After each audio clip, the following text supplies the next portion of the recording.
Imaginez un homme qui passe 20 ans loin de chez lui, 10 ans à faire la guerre et encore 10 ans à essayer de rentrer à la maison. Mais ce n'est pas le trajet qui pose problème, non, c'est ce qu'il rencontre sur son chemin. Des géants cannibales avec un seul œil au milieu du front qui dévorent ses compagnons deux par deux, une magicienne qui transforme les hommes en cochons d'un simple coup de baguette, des créatures mi-femmes, mi-oiseaux dont le chant vous attire vers une mort certaine. Et ce ne sont là que quelques-uns des monstres qu'Ulysse, le roi d'Ithaque, va affronter dans son voyage de retour.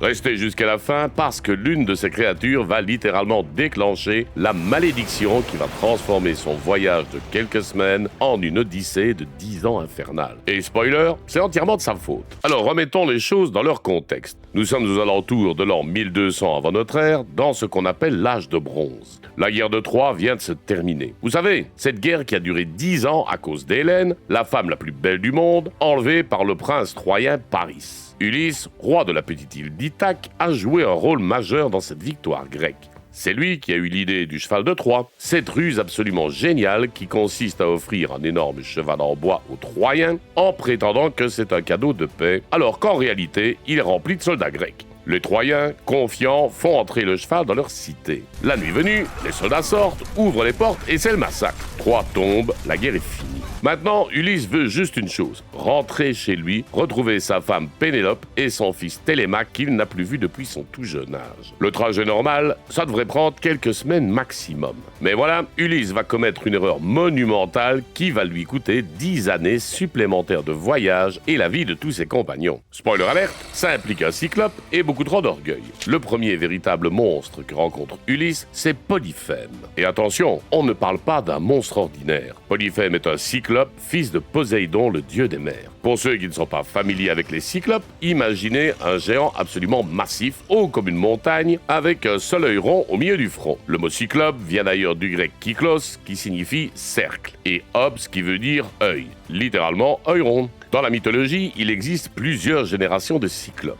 Les premiers sont des forgerons divins qui travaillent pour les dieux, qui fabriquent la foudre de Zeus. Mais Polyphème et ses frères appartiennent à une génération plus tardive, beaucoup plus sauvage. Ces cyclopes-là vivent en Sicile, près du mont Etna. Ils sont bergers, élèvent des moutons, et surtout, ils n'ont aucun respect pour les lois de l'hospitalité, qui sont pourtant sacrées dans la Grèce antique. Et accessoirement, ils mangent de la chair humaine. Ulysse et ses compagnons arrivent sur l'île des Cyclopes sans vraiment savoir où ils ont atterri. Ils explorent et tombent sur une grotte gigantesque. À l'intérieur, il y a du fromage, du lait, des provisions. Les compagnons d'Ulysse veulent prendre quelques trucs et partir rapidement. Mais Ulysse, poussé par sa curiosité et son orgueil, veut absolument voir qui habite là. Mauvaise idée. Polyphème rentre avec son troupeau de moutons. Il roule un énorme rocher devant l'entrée de la grotte, un rocher si massif que 20 chars n'arriveraient pas à le déplacer. Puis il aperçoit les intrus. Et là, sans poser de questions, sans respecter les règles d'hospitalité, il attrape deux des compagnons d'Ulysse, leur fracasse le crâne contre le sol et les dévore tout cru. Homère ne nous épargne aucun détail. Le cerveau et le sang giclent et Polyphème découpe les corps membre par membre avant de tout manger, même les os. Puis il s'endort, le ventre plein. Ulysse veut le tuer pendant son sommeil, mais il réalise qu'ils ne pourront jamais déplacer le rocher sans l'aide du cyclope. Ils sont piégés. Le lendemain, Polyphème mange deux autres compagnons au petit déjeuner, puis sort avec ses moutons, refermant la grotte derrière lui. Pendant son absence, Ulysse et ses hommes préparent un plan. Ils trouvent un énorme tronc d'olivier qui sert de massue au cyclope, le coupe, le polisse et taille une extrémité en pointe acérée. Le soir venu, Polyphème rentre et dévore encore deux hommes. Mais cette fois, Ulysse s'approche avec du vin. Un vin très fort qu'il a reçu en cadeau plus tôt. Il en offre au cyclope qui n'a jamais rien goûté d'aussi bon. Polyphème boit encore et encore. Il est tellement content qu'il demande à Ulysse son nom, en lui promettant un cadeau en retour. Et là, Ulysse répond « Je m'appelle personne ». Le cyclope, ivre, déclare que son cadeau sera de manger personne en dernier. Quelle générosité! Puis il s'écroule complètement sous. C'est le moment. Ulysse et ses hommes chauffent le pieu dans le feu jusqu'à ce qu'il soit brûlant. Puis, ensemble, ils le plantent directement dans l'œil unique de Polyphème et le font tourner comme une perceuse.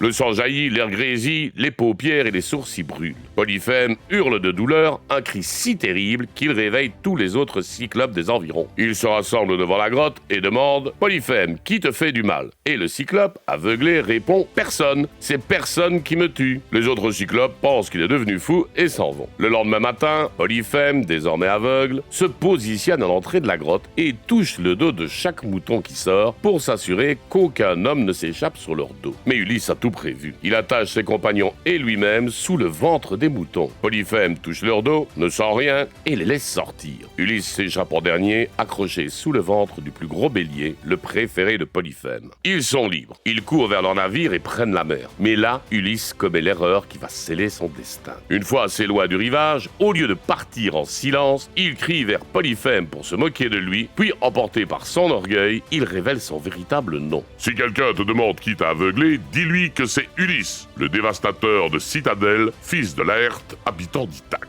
Polyphème, fou de rage, jette d'énormes rochers en direction des navires qui manquent de peu de les écraser. Puis, dans un dernier acte de vengeance, il prie son père, Poséidon, fait qu'Ulysse ne rentre jamais chez lui. Et s'il doit rentrer, qu'il arrive tard, qu'il perde tous ses compagnons et qu'il trouve le malheur à son retour. Cette prière sera exaucée. À cause de son orgueil, Ulysse vient de s'attirer la colère d'un dieu. Alors, si vous voulez en savoir plus sur les Cyclopes, vous pouvez aller voir cette vidéo qui s'affiche ici en haut à droite, où j'explique en détail toute leur histoire. Et si vous aimez ces histoires de mythologie qui mélangent action, monstres et drame épique, vous pouvez vous abonner et activer la cloche pour ne rien rater. On a plein d'autres récits fascinants en préparation.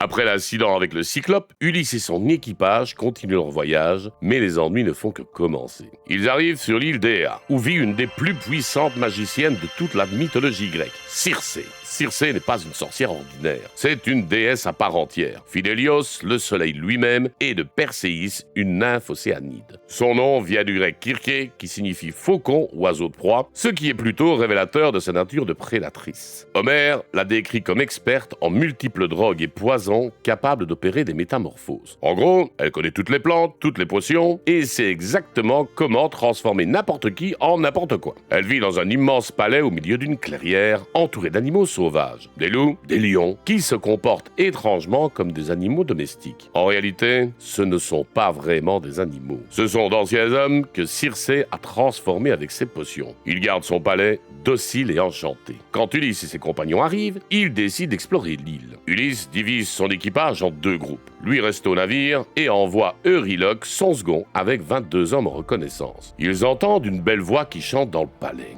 Attirés par cette voix mélodieuse, ils s'approchent. Circé les accueille avec un sourire charmant et leur offre une boisson hospitalière. Un mélange de gruau d'orge, de miel, de fromage et de vin de Bramnos. Ça a l'air délicieux, mais elle y a ajouté un poison. Dès qu'ils ont bu, Circé frappe le sol avec sa baguette magique et récite une incantation. Immédiatement, les hommes se transforment en porcs. Oui, en cochons. Ils ont gardé leur esprit humain, ils sont conscients de ce qui leur arrive, mais ils sont piégés dans des corps de porcs. Circé les enferme dans des porcheries et leur donne des glands à manger. Seul Euryloque a échappé au sort. Méfiant, il était resté dehors et a assisté à toute la scène. Il court avertir Ulysse, qui décide immédiatement de partir sauver ses hommes. Mais, sur le chemin du palais, il fait une rencontre divine. Hermès, le messager des dieux, lui apparaît sous la forme d'un beau jeune homme tenant un roseau d'or. Il lui donne une herbe magique appelée Molly, une plante aux racines noires et fleurs blanches qui immunise contre les sorts de Circé. Hermès lui donne aussi des instructions précises. Quand Circé tentera de le transformer, Ulysse devra tirer son épée et la menacer. Elle proposera alors de partager son lit et Ulysse devra exiger qu'elle jure par le Styx, le serment le plus sacré pour les dieux, qu'elle ne lui fera aucun mal. Ulysse suit le plan à la lettre. Il arrive chez Circé, accepte la boisson, mais grâce au Molly, il reste immunisé. Quand elle frappe avec sa baguette, rien ne se passe. Stupéfaite, Circé recule. Ulysse dégaine son épée et la menace. La magicienne, impressionnée et effrayée, lui propose de partager son lit. Ulysse accepte, mais seulement après qu'elle ait juré par le Styx de ne plus jamais lui faire du mal, ni à lui, ni à ses compagnons. Circé tient parole. Elle retransforme les compagnons d'Ulysse en homme et, mieux encore, elle leur rend une apparence plus jeune et plus forte qu'avant. Ulysse et son équipage restent sur l'île pendant un an entier. Oui, un an. Certaines versions disent même plus. Pendant ce temps, Circé et Ulysse ont une liaison dont naîtra plusieurs enfants selon les légendes. Télégonos, Latinos, Agrios et d'autres encore. Quand Ulysse décide finalement de repartir, Circé ne le retient pas. Au contraire, elle l'aide. Elle lui donne des conseils cruciaux pour la suite de son voyage. Elle lui dit qu'il doit d'abord aller aux enfers, consulter le devin aveugle Tirésias, qui pourra lui révéler comment rentrer à Ithaque. Et elle le prévient des dangers qui l'attendent. Les sirènes, Charybde et Scylla et l'île du Soleil. Sans les conseils de Circé, Ulysse et ses hommes n'auraient jamais survécu à ce qui les attend. Après sa visite aux enfers, où il rencontre les ombres de Héromore comme Achille et Agamemnon, Ulysse retourne brièvement chez Circé qui lui rappelle ses instructions. Puis il repart et c'est là qu'il va affronter l'une des créatures les plus célèbres et les plus trompeuses de toute la mythologie, les sirènes. Contrairement à ce qu'on imagine aujourd'hui avec les films et les contes, les sirènes de l'Odyssée ne sont pas des femmes à queue de poisson. Cette image n'apparaîtra que bien plus tard, au Moyen-Âge, probablement influencée par les légendes nordiques. Non, les sirènes d'Homère sont des créatures mi-femme, mi-oiseau. Elles ont le corps d'un oiseau avec une tête et parfois un buste de femme. Leur nom, Sérénès en grec, pourrait venir du mot séra qui signifie corde ou lasso parce qu'elles attrapent métaphoriquement les marins avec leurs chants. Ou du mot sérios qui évoque la chaleur brûlante de midi, l'heure la plus dangereuse en mer. Leur origine varie selon les versions. Certains disent qu'elles sont des filles d'Achélos, un dieu fleuve, et de différentes muses comme Calliope ou Melpomène.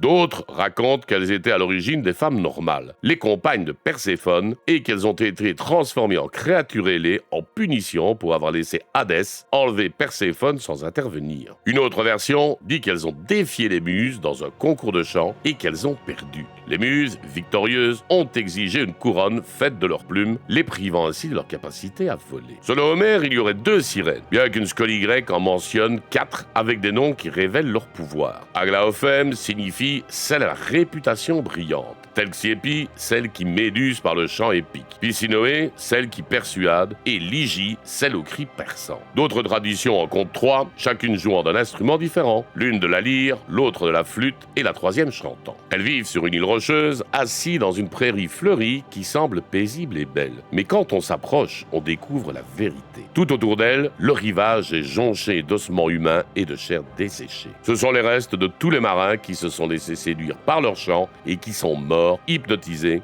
incapables de partir, écoutant jusqu'à mourir de faim et de soif. Leur chant n'est pas juste beau, il promet la connaissance absolue. Elles disent « Nous savons tout ce qui arrive sur la terre nourricière ». Elles promettent de tout raconter, tous les secrets de la guerre de Troie, tous les événements du monde. C'est cette promesse de savoir universel qui rend leur chant irrésistible. Qui ne voudrait pas tout savoir? Mais c'est un piège mortel. Une fois qu'on commence à écouter, on ne peut plus partir. Circé a prévenu Ulysse. Elle lui a expliqué qu'il doit boucher les oreilles de ses compagnons avec de la cire pour qu'ils n'entendent rien. Mais si Ulysse lui-même veut entendre le chant, ce qu'aucun mortel n'a jamais fait et survécu, il doit se faire attacher solidement au mât du navire et ordonner à ses hommes de ne jamais le détacher, quoi qu'ils disent ou supplient. Ulysse suit ses instructions à la lettre. Il prend de la cire, la ramollit au soleil et en remplit les oreilles de tous ses compagnons. Puis, il se fait attacher au mât avec des cordes serrées. Le navire approche de l'île des sirènes.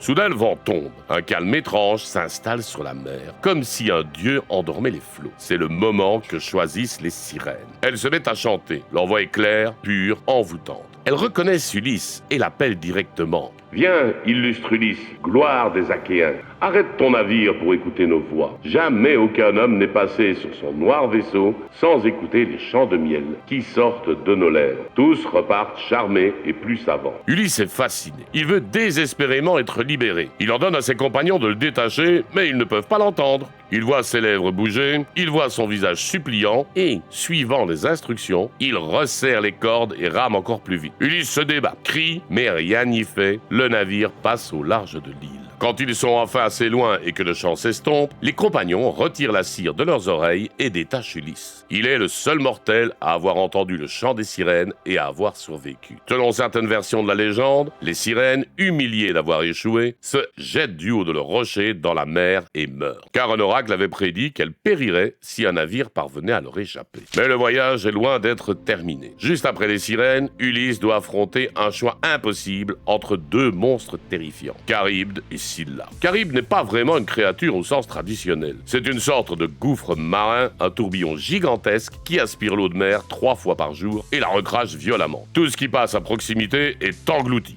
Navires, marins, poissons, tout. C'est la mort certaine. Même les dieux évitent cet endroit. De l'autre côté du détroit, à portée de flèche, vit Scylla. Et Scylla, elle, est un monstre à part entière. Autrefois, c'était une belle nymphe. Mais Circé, jalouse parce que le dieu marin Glaucus était amoureux d'elle, l'a transformée en abomination. Maintenant, Scylla a 6 têtes au bout de longs coups serpentins, chacun équipé de 3 rangées de dents acérées. Elle a 12 pattes qui pendent de son corps difforme et elle vit dans une grotte à flanc de falaise. Elle ne dort jamais. Quand un navire passe, elle plonge ses 6 têtes et attrape 6 marins, un par tête, les arrache du pont et les dévore vivants. Circé a prévenu Ulysse. Il ne peut pas éviter les deux. Il doit choisir. Soit il passe près de Charybde et risque de perdre tous les navires et tous les hommes d'un coup. Soit il passe près de Scylla et sacrifie 6 hommes. C'est un choix atroce, mais Ulysse choisit Scylla. Perdre 6 hommes plutôt que tout perdre. Il passe le détroit en ramant aussi vite que possible. Ulysse n'a rien dit à ses hommes pour ne pas les effrayer. Soudain, Scylla surgit. 6 de ses têtes plongent comme des serpents et arrachent 6 des meilleurs compagnons d'Ulysse. Il crie son nom en tendant les bras vers lui, tandis qu'elle les remonte vers sa grotte. Ulysse les regarde, impuissant. Il dira plus tard que c'est la chose la plus horrible qu'il ait jamais vue. Mais ils ont survécu, le navire passe. Épuisés, ils arrivent enfin à l'île de Trinacrie, l'île du soleil, où paissent les vaches et les moutons sacrés d'Hélios. Tirésias et Circé ont tous deux prévenu Ulysse. Sous aucun prétexte, il ne doit toucher à ces animaux. S'il le fait, c'est la catastrophe assurée. Ulysse veut continuer, ne pas s'arrêter sur cette île. Mais ses hommes sont épuisés et le supplient de se reposer. À contre-cœur, Ulysse accepte. Mais il leur fait jurer de ne toucher à aucun animal. Ils jurent. Pendant des jours, tout va bien. Mais les vents contraires les bloquent sur l'île pendant un mois entier. Les provisions s'épuisent. Les hommes ont faim. Ulysse part prier les dieux pour trouver une solution et, pendant son absence, Euryloque convainc les autres de sacrifier quelques vaches. On va mourir de faim de toute façon, dit-il. Autant manger, et si les dieux se fâchent, on préfère une mort rapide en mer plutôt qu'une mort lente par la faim. Quand Ulysse revient et sent l'odeur de viande grillée, il sait que c'est fini. Hélios, furieux, exige que Zeus punisse ses hommes. Zeus accepte. Dès qu'ils reprennent la mer, Zeus déchaîne une tempête terrible.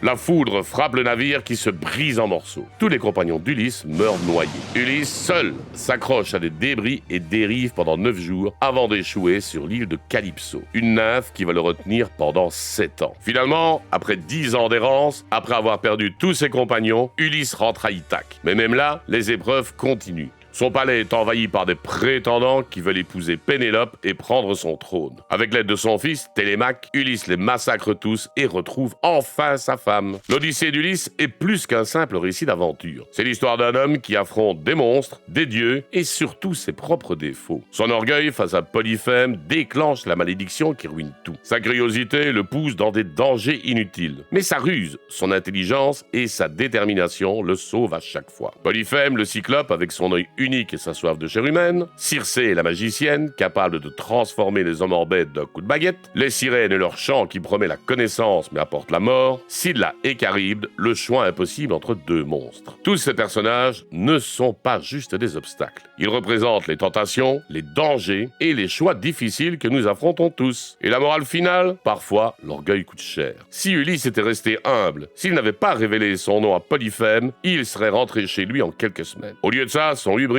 lui a coûté 10 ans et tous ses compagnons. Mais il a appris, il a survécu et il est rentré chez lui. Parce que c'est ça, être un héros. Ce n'est pas être parfait, c'est continuer malgré les erreurs. L'Odyssée reste l'une des plus grandes épopées jamais écrites, racontée il y a près de 3000 ans par Homère. Et elle continue de nous fasciner aujourd'hui. Parce qu'au fond, nous sommes tous un peu comme Ulysse, essayant de rentrer chez nous, affrontant nos propres monstres en chemin.